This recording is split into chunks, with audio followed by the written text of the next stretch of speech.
Prop Hunt. What is it? Prop Hunt is a game mode created as an add-on for a game called Garry's Mod in 2012, and quickly became known as a fun way to enjoy the game with friends on the Steam Workshop. More recently, Prop Hunt has made its way into a game called Fortnite, and once again exploded in popularity as a game mode which essentially plays like a game of hide and seek, where the hiders can disguise themselves as props somewhere in the map and then move around and hide. This changes hide and seek from being about getting the best hiding spot to instead finding a hiding spot and hiding as a prop that blends into that environment around you, sometimes even out in the open. Meanwhile, the hunters simply have to find the props, just like in hide and seek. Designing a map for Prop Hunt was really interesting. Because it's more of a party game, I could afford to create something a bit more fun or quirky, as some of my friends put it. But despite this, balancing it was still very important, mainly for the pacing of the game. If there were too many props for players to disguise as, I found that it took too long for a hunter to find anyone, and it kind of just became boring for all the players involved. Similarly, if there are not enough props, then prop players will get found 5 or 10 seconds into a round, and again, it's not particularly fun for anyone. So finding that balance is very important. After a good amount of testing, I found that my map sits somewhere between these two extremes, with the right half of the map proving to initially be a lot stronger than the left half with the props that sit there. However, while this was initially a concern, at some point between the 10 and 20 minute mark of that testing session, I noticed that hunters would spend a majority of their time in the right half of the map, meaning that the left half of the map was significantly safer for the props. This ended up being a problem that solved itself to a degree, and I believe it can only do this because of the size of the map. And if the map was a lot smaller, then this wouldn't work, and if it was a lot bigger, then, well, we get back to the problem of hunters not having a very fun time. I also will put it down to the player count that we played with. For the most part, we were playing with 8 players as a 4v4, but the limit that I could have bought was 16, and I believe that if I did have 16 players, this would be significantly different, although it's hard to say. Another big deal when designing this map was affordance. I wanted to use affordance to make it obvious where good hiding spots are. Of course, in a game like this, that kind of affordance goes both ways. If a prop thinks that the inside of a building is a good hiding spot, then so will the hunters. And it was for this reason I opted to create a map that was a small town with multiple buildings, instead of just a single big house with an outside section, similar to popular Garry's Mod maps, such as Prop Hunt House with Garden, which advertises itself as a small 3v3 map.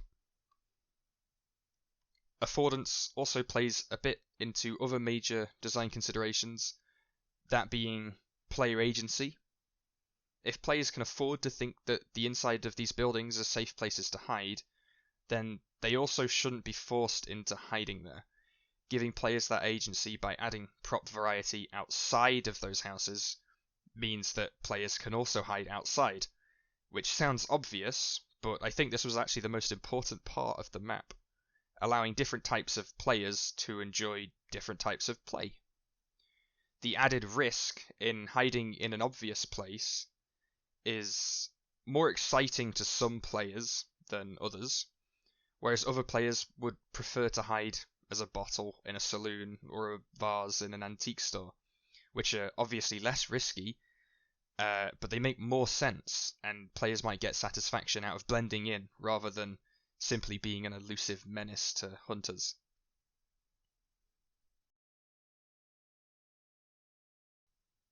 To make all of this work, how I ended up designing the prop spread was including multiple buildings, each with a theme. A bank, for example, will have bank things. The saloon will have bottles and bar stools and poker.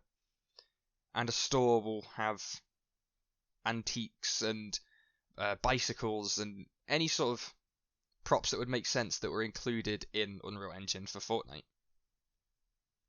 Meanwhile, the outside features a lot more variety, with maybe a few bottles, some tumbleweeds, chairs on the decking outside of the buildings, all sorts. So if you did want to hide in a more obvious spot, it would make some sense regardless of what prop you'd be, assuming that you're not just a table sat out in the open, of course.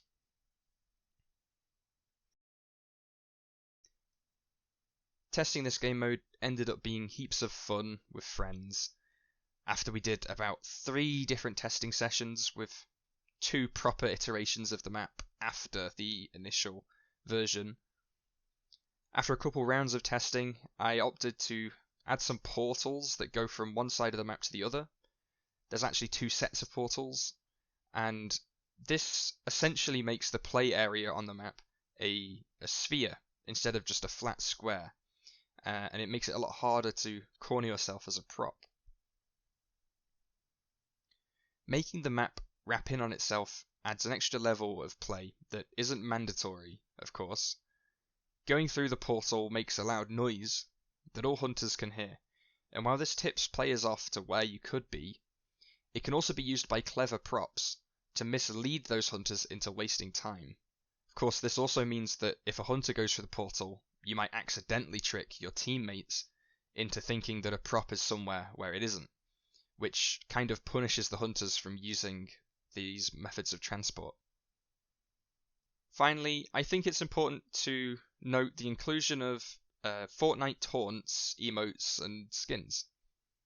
These make the experience a lot more humorous to play, similar to how in Gary's mod you can include add-ons that change your skin, or you can add sprays. I think it really brought the experience together and made it feel like a real arcade game mode with friends, similar to other games like the recently released Lethal Company or party games like the Jackbox Party Packs. I hope that this video has provided some insight into my design process for my prop hunt level in Unreal Engine for Fortnite. Thank you for listening.